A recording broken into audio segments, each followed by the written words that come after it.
The Labour Party want a tightening of the law or regulation of a certain type of prenatal medical test because of concern they may lead some mothers to having abortions if the tests confirm their baby is a girl. The MP Naz Shah, who's Labour's Shadow Women and Equalities Minister, says there's an unacceptable pressure on women from some minority ethnic communities because of a preference for boys. The non-invasive prenatal test is a blood test you can get on the NHS for certain genetic conditions, but it's also available privately. And Naz Shah is concerned the tests are being misused, with baby girls being aborted as a result. Well, we're joined on the News Hour now by Alithea Williams from the Society for the Protection of Unborn Children. Alithea, good afternoon to you. Good afternoon. Some people might not have heard of this blood test and its possible misuse. How widespread is this problem in the UK? Well, so NIPT, this has been talked about for the last few years, and actually it's been talked about quite a lot in the context of Down syndrome. So Down syndrome campaigners and their families have been very worried that this test, which can be done kind of very easily, it's a blood test and shows lots of information about the baby, you know, do they have a genetic condition and their gender. So people have been very worried this will lead to even more babies with Down syndrome being aborted and other genetic conditions, which is already shockingly high, over 90% in the UK. In terms of gender-selective abortion, this is something that's been quite hard to get statistics on, and there's been lots of kind of political argument about it.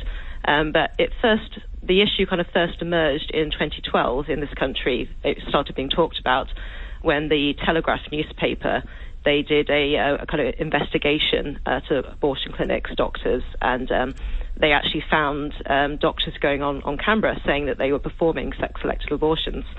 Now, obviously, this is not something which is allowed under the Abortion Act. That is not one of the grounds for abortion. And so it's kind of continued to be debated since that point. And there was actually a bill in Parliament a few years ago put forward by the Conservative MP, Fiona Bruce, and she was seeking to make it explicitly clear that sex-selective abortion is illegal, and that was actually voted down. So the point we're at now is we're not really sure like what difference this will make, but actually the Nuffield Council of Bioethics last year were warning that NIPT could be used for many undesirable outcomes, to screen out people because of their gender, and also even because if they're not perfect in any other way. Do we know why this might be happening? We hear of countries such as in China where the statistics for live births show there is a significant more number of boys compared to girls, a difference that's put down to abortion and the preference for baby boys.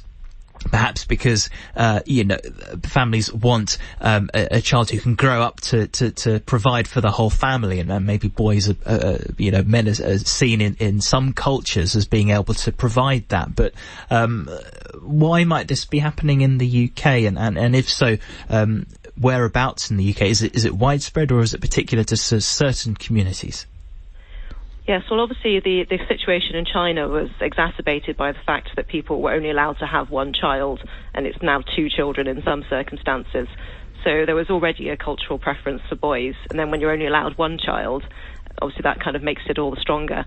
So yes, in terms of this country, so we know that this is widespread in places like China and India, and obviously there are people from these communities in the UK. So it does seem to be a problem among certain communities. And there's actually an organisation called JIRA International who've been campaigning about this for years and talking about the kind of pressure that women are often put under. You know, it might be that their husbands threaten them or even beat them up, or their wider family members.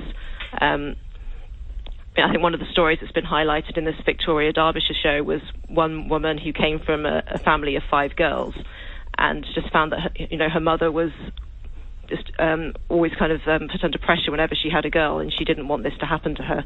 So it might be it might just be kind of subtle disapproving, or why haven't you had a boy, or it might be kind of actual violence and abuse.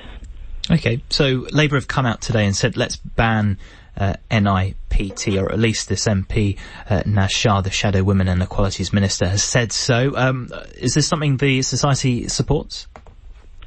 Well, it's a bit of a difficult one, because actually Labour a few years ago actually voted down this bill that Fiona Bruce put forward that sought to ban sex-selective abortion.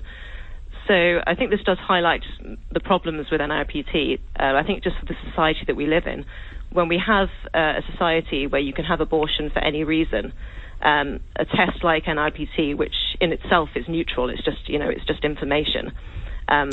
But when we have abortion on demand, people can use that to abort babies for any reason, because they're a girl or because of their genetic conditions. So I think we need to look at the kind of wider problem of this unjust abortion law that allows these things to happen. So you'd like to see politicians across the political spectrum maybe coming out more vocally in support of the pro-life message? Yes, I mean, when you have a situation where it's been said that that some babies do not have the right to life, then you do just have a situation where abortion can happen for any arbitrary reason. It's not a baby's fault that they're a girl. It's not a baby's fault that they have Down syndrome. It's not a baby's fault that they've been brought into the world at a time that's inconvenient to their parents. So I think I think this is a real kind of wake-up call that all these people who are really shocked by babies being aborted because they're girls, and it is shocking, but we should also be shocked that babies are having their lives ended for any reason. A wake-up call, does that mean fresh legislation? It's certainly something to look at. I mean, for now, we're fighting against there being no legislation at all. In fact, today, Diana Johnson, who is a Labour MP, has said that she's going to put forward her bill to decriminalise abortion again, which would mean there was no law about it. And obviously, there's no way of preventing gender-selective abortion if you have no criminal law on abortion at all. So I'm not sure that Labour are being very kind of united in their front here. Okay, well, Alithea, thank you for taking the time to explain your thoughts on this story. Alithea Williams there from the Society for the Protection of Unborn Children.